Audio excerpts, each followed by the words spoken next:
Good evening বন্ধুরা, কেমন আছেন? আশা করি সবাই খুব ভালো আছেন। তাহলে আজকে চলুন ওয়ান্ডারিং চৈতার সাথে একটা নতুন জায়গায় যেতে। জায়গাটা নতুন বলা ভুল, কারণ এটি সব জায়গাতেই অনুষ্ঠিত হয়। হ্যাঁ, ঠিক ধরেছেন, এখন তো ঠান্ডার মাস, ফেব্রুয়ারি মাস, আর সব জায়গাতেই অনুষ্ঠিত হচ্ছে বুক ফেয়ার। তাহলে দিল্লিতে কিভাবে ওয়ার্ল্ড বুক ফেয়ার অনুষ্ঠিত হয়, কোন কোন রাজ্যে স্টল বসে, কী কী বই পাওয়া যায়, আমার সাথে অবশ্যই দেখে নিন world book fair in Delhi. দেখে নিন ভিডিওটির একটি ঝলক। ভিডিওটি কিন্তু হতে চলেছে ভীষণ ভীষণ ইন্টারেস্টিং আর অনেক অনেক গুরুত্বপূর্ণ তথ্য দিতে চলেছি আমি, অর্থাৎ ওয়ান্ডারিং চৈতা। আমার ভিডিও যদি ভালো লেগে থাকে অবশ্যই আমাকে লাইক, শেয়ার এবং সাবস্ক্রাইব করতে কিন্তু ভুলবেন না।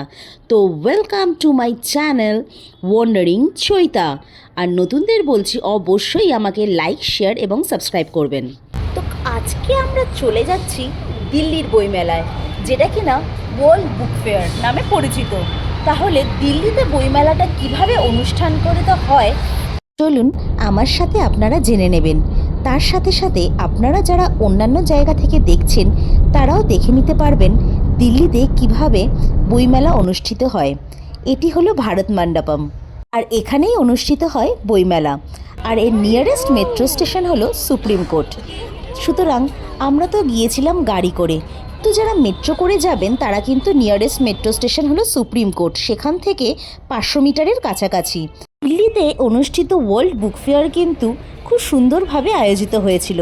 এখানে বুক ফেয়ারটি হয়েছিল এক একটি হলে, অর্থাৎ চিলড্রেন্সদের জন্য একটি হল, বড়দের বইয়ের জন্য আরেকটি হল, এরকম বিভিন্ন হলে ভাগ করা আছে। আপনারা দেখতেই পাচ্ছেন হল নাম্বার 1, 2, 3, 4 করে ভাগ করা আছে। যার জন্য আমরা বইমেলাতে আসলাম, এসেই কিন্তু তার হলে তার পছন্দসই বই দেখতে কিন্তু আমরা চলে যাচ্ছি। আর সেটিও প্রচণ্ড লাইন সহকারে, কারণ চিলড্রেন্স বুক স্টলের কিন্তু প্রচণ্ড লাইন। আর এখানে কিন্তু সব কিছু হল মাধ্যমে করা আছে, হল 6, হল 7, হল 2, এইরকমভাবে। তো চলুন ভেতরে গিয়ে কী কী দেখতে পাই সবই আপনাদের সাথে শেয়ার করব। ছিলাম কিডস জোনে, আর এইখানে এসে তো আমি অবাক। পুরো কিডস জোনটা ঘুরতে আমাদের প্রায় সময় লেগেছে 2 ঘন্টার কাছাকাছি। আর ভালো করে যদি পুরো বুক ফেয়ারটা ঘুরতে থাকেন তাহলে কিন্তু আপনাদের 2 থেকে 3 দিন সময় লাগবে ভালো করে বুক স্টলগুলি দেখার। তাই জন্য হাতে কিন্তু অবশ্যই সময় নিয়ে আসতে হবে। আর এত বড় বুক ফেয়ার দেখে আমি সত্যিই একটু অবাক হয়েছিলাম, কারণ কলকাতাতে কিন্তু এত বড় বুক ফেয়ার হয় না, অন্তত আমি দেখিনি। আর সব থেকে যেটি ভালো হলো, আমাদের রোদের মধ্যে ঘুরতে হয়নি, কারণ এটি হলে হওয়ার দরুন আমরা রোদ থেকে নিস্তার পেয়েছিলাম। কারণ রোদে ঘুরে ঘুরে বই দেখতে কিন্তু একটু ক্লান্তই লাগে। দেখতে পাচ্ছেন কত রকমের বইয়ের সম্ভার। এখানে কিন্তু 50 টাকা থেকে শুরু করে বিভিন্ন রেঞ্জের বই আমরা দেখেছিলাম। পুরো বুক ফেয়ারটা ঘুরতে কিন্তু অন্তত 3 থেকে 4 ঘন্টা সময় লাগবে, কারণ এক একটা হল কিন্তু বিশাল বড়। আপনারা দেখে নিশ্চয়ই আন্দাজা লাগাতেই পাচ্ছেন যে কত বড় এক একটা হল।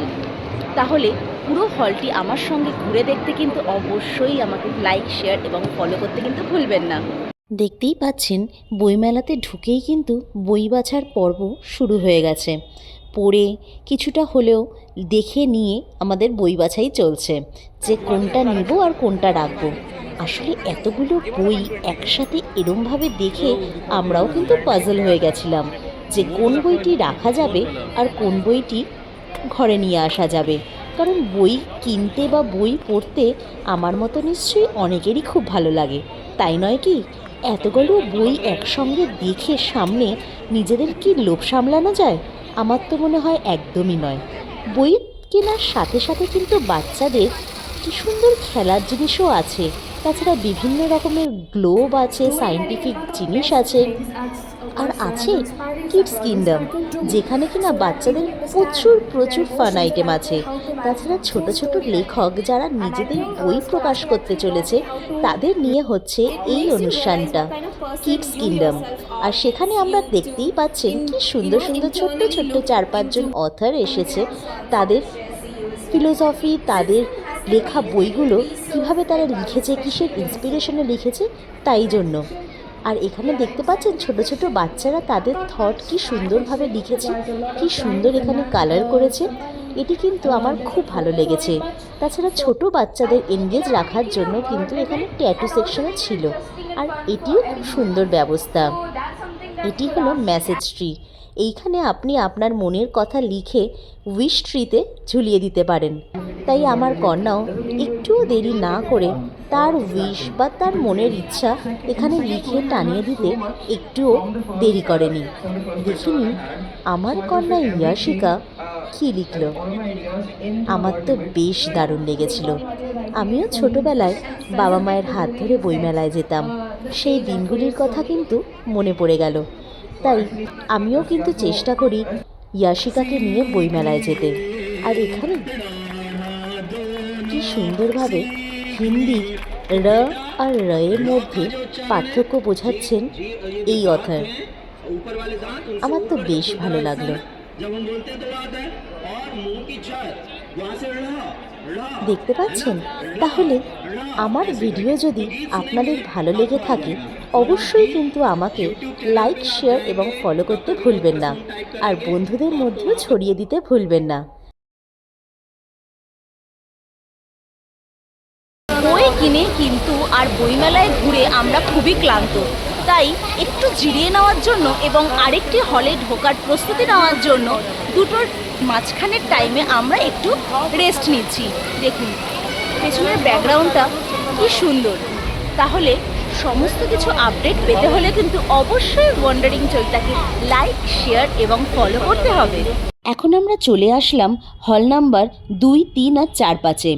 এইটি একসঙ্গেই টানা হল এবং এখানে খুব সুন্দরভাবে বিভিন্ন স্টেটের বই সমস্ত কিছু স্টল সাজানো গোছানো রয়েছে।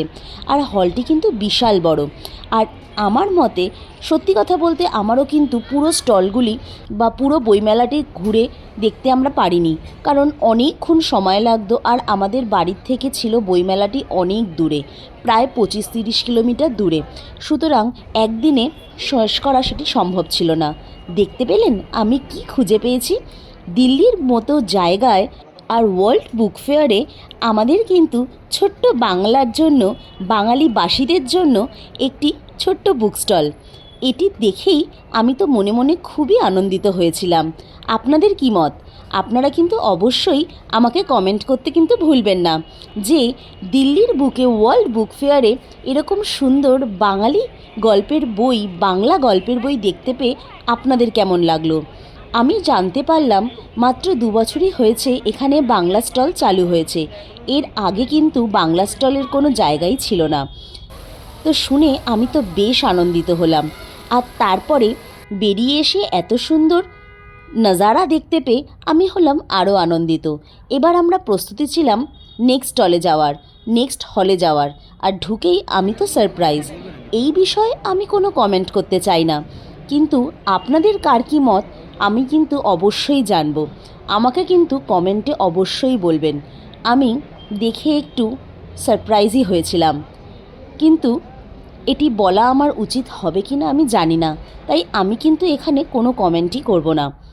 তাই আপনাদের কার কী মত এই বিষয়ে, এই জিনিসটি দেখার পর আমাকে কিন্তু অবশ্যই জানাতে ভুলবেন না কমেন্টে। আমি জানি আপনাদেরও বিভিন্ন জায়গা থেকে আপনারা দেখছেন আর বিভিন্ন মতামত দেবেন, তাই আমার কিন্তু জানা অবশ্যই জরুরি। আমাকে কিন্তু জানাতে ভুলবেন না। আর ওয়ার্ল্ড বুক ফেয়ারে গেছি আর ছবি তুলব না, সেলফি তুলব না, তা কী করে হয়? আর এখানে দেখেছেন খুব সুন্দর লাইভ কনসার্টেরও কিন্তু ব্যবস্থা আছে।